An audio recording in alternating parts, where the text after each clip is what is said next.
What's up, everybody?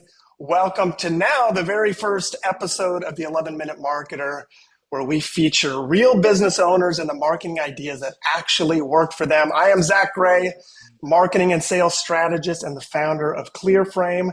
This series is designed to help you cut through the noise and supercharge your marketing by learning directly from real builders. I'm pointing at this guy right here, not theory, okay? This is no fluff. Just proven moves that you can actually use in your business. So kicking things off strong today with Clay Banks. He is founder of InPaceline. Clay has literally 2 decades of experience launching and scaling high impact ventures. 8 startups, $7 million raised, 23 plus hardware and software products launched and brought to market. Insane. And go Google him, one of the most unforgettable Shark Tank episodes of all time. He is a go-to market strategist, short-term rental investor, entrepreneur in residence at the Nashville Entrepreneur Center. Holy cow, unbelievable. And we're going to come back to this, but casual 5-time Ironman. Clay, I am beyond fired up to have you. Thank you so much for coming on this very first episode. Man. Thanks for having me. Yeah. Oh, this is so good. So right off the bat, like literally 60 seconds. All right. Before we jump into the tactical stuff, you are a 5-time Ironman. I've heard a little bit about this. This is a level of discipline most humans cannot imagine. Tell me, what's harder, training for Ironman or launching a product from scratch? Which one's harder? They're 2 totally different kinds of hard. And their similarities are that you can't just start a business and the next day it be successful. You can't just sign up for an Ironman race and do it the next day. It's the constant repetition and the day-to-day that get you through it, right? Whether you're starting a business or doing some ultra endurance event, it's that delayed gratification that you have to be able to take in and just know and trust the process. And I wouldn't say either one is hard. Over time, I've learned that at the beginning, things that were hard are now normal to me. So like at the very beginning of Ironman specific, I was having some massive patella tendonitis in my left knee. Couldn't get past this 18-mile mark without it just blowing up, and had to really do a lot of training around it, and rehab. And then same thing with business. Like there's things that blow up.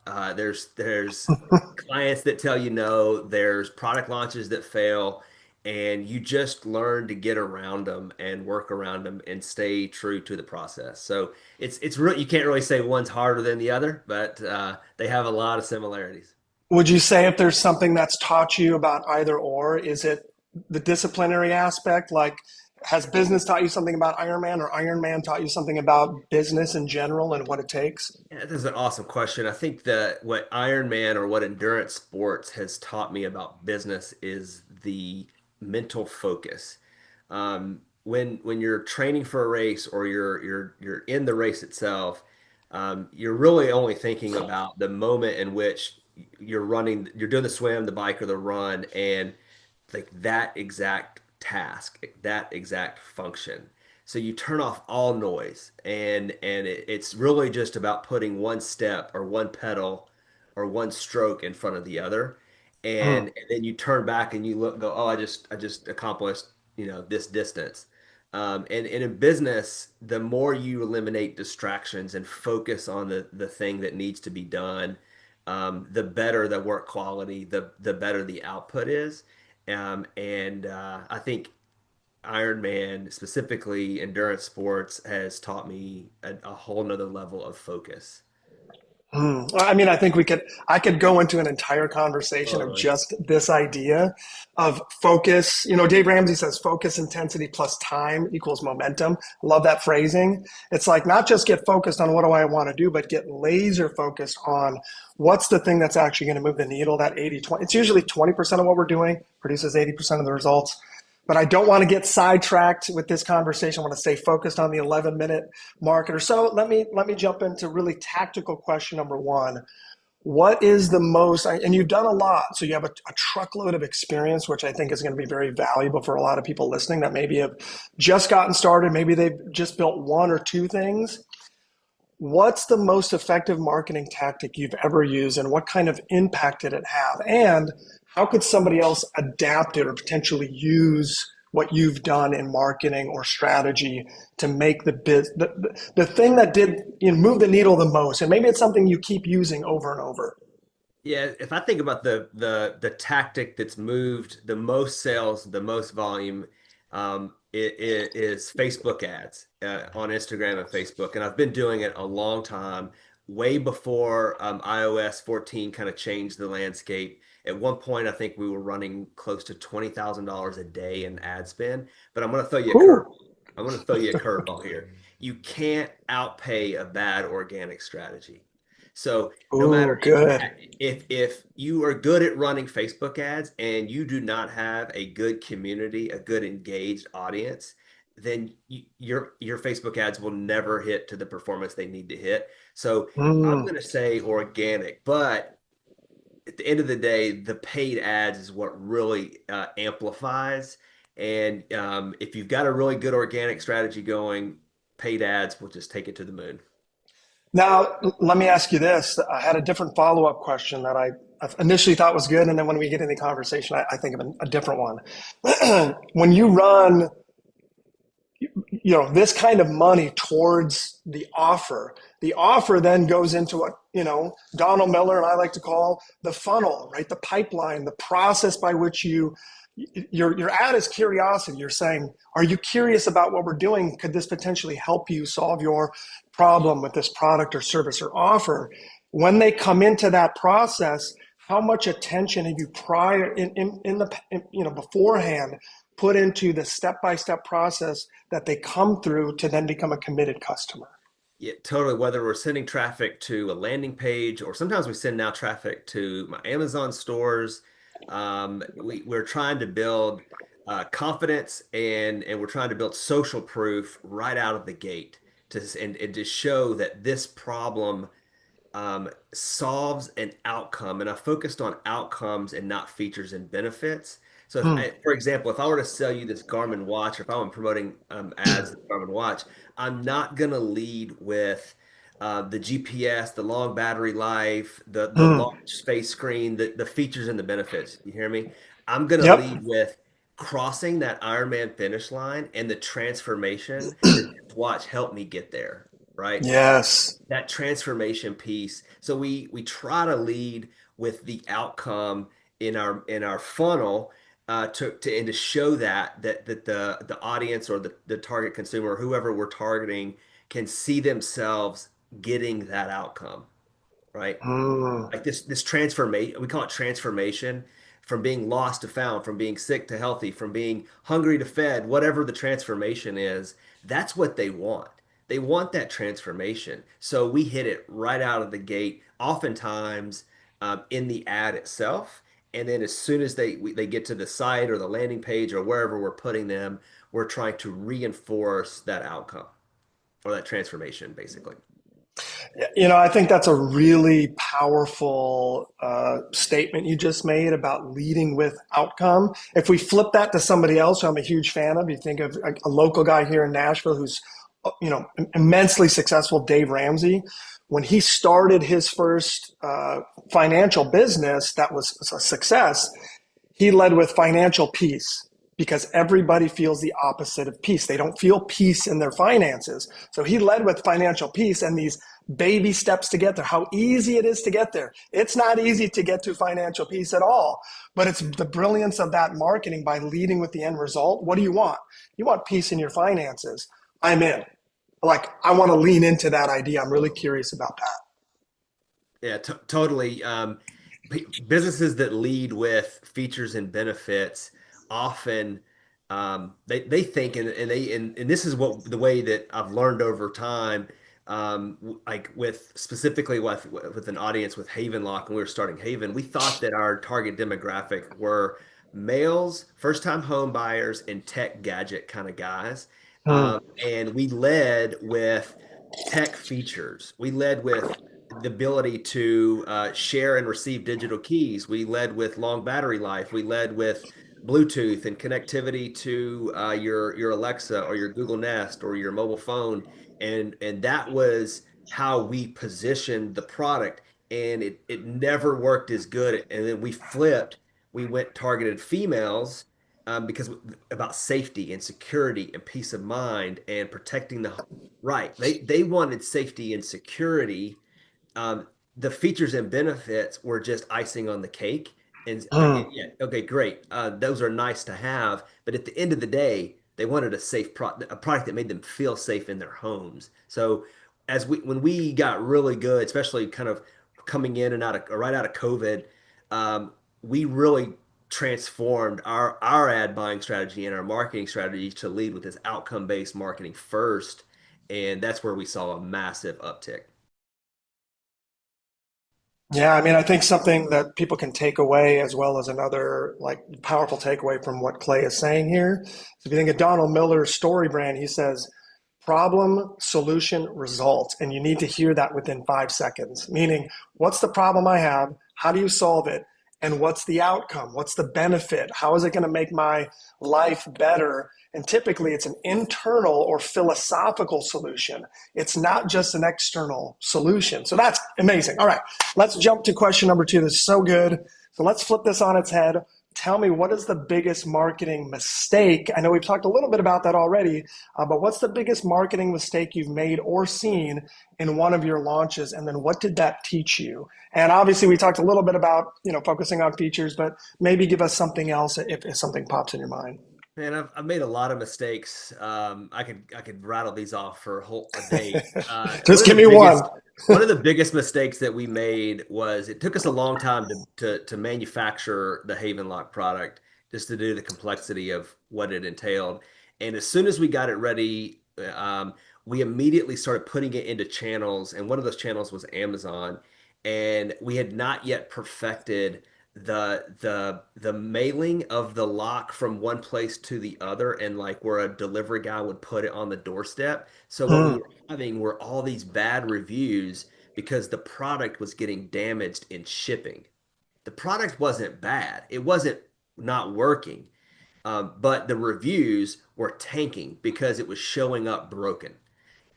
And that's because the way that the delivery driver was just tossing it on the porch. So we had to kind of tear down the site and relaunch it, but also we had to redo our packaging so that it would arrive safe Hmm. to the person's doorstep or the customer's doorstep. So all that to say is like all that work putting in the first launch, getting it going, getting some sales, and then the algorithm inside of Amazon just tanked because we started getting bad reviews, we started getting returns, blah blah blah, and we couldn't figure out why can't we get back up to where we started. So we Hmm. had to tear it all down, completely start a new ASIN. And lesson learned is like you've got to go end to end that customer journey map. And if shipping your product is part of that journey, you've got to do a good test in that phase. Well, I think it's interesting that I think a lot of times we think about marketing and sales are related, but maybe they're not the same thing. Client experience, which is really what you're talking about, which has nothing to do with the product, but how they perceive the product or how they feel when they're engaging with the thing. All of this is completely and intimately related in every way. So, marketing, sales, customer experience, you may deliver the most epically amazing product of all time, but if the way that they go about learning how to even use it is they go to step two instead of step one because we didn't do a good enough job explaining how to use the product well, their experience with the product can be terrible. They can leave a terrible review or say that this is a bad product when in reality it's the most effective, most incredible thing. And all that has to do with that entire, like you said, that complete customer journey is so critical to the whole process. Yeah, for sure. Well, epic. Okay, so last question, question number three. This is really, really interesting, I think. And I think this is about customer clarity. So many founders like you struggle to define who they're really for. So when did you get clear? And maybe this happens through that osmosis process or whatever, but how do you get, maybe this is a better question. How do you get clear about who your ideal customer is? And what shifts when you know that? I know you've already sort of talked about that a bit with the past product, but once you know who that ideal customer is, what's the shift that happens there? Yeah, I think a lot of times, like who you assume your ideal customer is at the beginning may not be who your ideal customer is. And in the case of we thought it was a male tech gadget kind of focus, first time home buyer, it took us repositioning and testing other market segments. I call this the minimum viable segment. So as Hmm. you start out identifying what's the minimum viable segment that aligns the most with that outcome that you bring them, and then test it, right? And it's multiple tests, multiple iterations. And if you start to see signs of life, then yes, you want to keep pushing that. Also, while you're growing that minimum viable segment, you're looking one adjacent segment over. What complements that segment? And then go run tests to that segment. And Hmm. when we were kind of going through this, I mean, it was more of just a slight pivot. It was a pretty large pivot because we went from males to females, and we led with a totally different approach. And all that to say is like our testing results took us there, because we were starting to test different marketing messages and different audiences, and the test results drove us to identifying, okay, this one converts the better. This one has better ROAS. This one we can scale up better. So that's how I mean, after multiple tests, and at that point we were spending lots of money to do these tests, but all that to say is you've got to kind of test it and measure it and really evaluate it before you really lock in on who your ideal customer is. And maybe something that could be helpful as sort of a secondary question to that before we wrap up, because we're getting close to our 11-minute mark, and we may be at 13 minutes, is when you are optimizing. So you're talking about, data analysis. You're looking at the numbers. How much do you change, and when do you change, and when do you feel confident to change? Do you adjust one thing? Do you try to find that friction point, or I call it the leak, like where people are going sideways instead of forward? And do you then give it enough time to see if that's the right optimization, the right change that needed to be made? For a long time back in the early days, we specifically looked at the ad itself, in measuring ROAS, return on ad spend. And while that was a good indicator on how that ad was performing, it's not a comprehensive review. It's not a comprehensive measurement.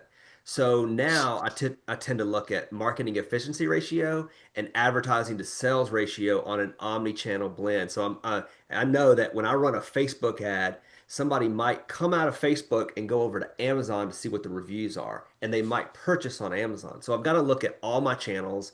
If I'm selling on Home Depot or Lowe's or Fair or wherever I'm selling, I look and they use a marketing efficiency ratio as the indicator that my all my ad spend is working profitably.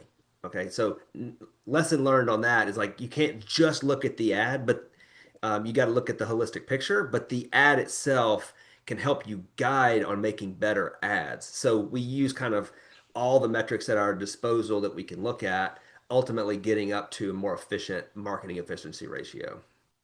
That's super good. I know early on when I used to do evergreen funnels and I was running Facebook ads to a Evergreens don't really webinar, exist anymore, unfortunately. right? And then that was going to the product. There was so many different pieces of the puzzle, and we had to be very careful of was not to change too many things at once, because if you change three things because it's not working as well as you want it to be, or something has shifted, it's hard sometimes to see what made the difference better or for worse. So being very careful to be very strategic in how we optimize and what we're looking at. And I think you're really wise to do it that way. And sometimes it's a little painstaking because you just want to go in and fix everything right away if it's not working well.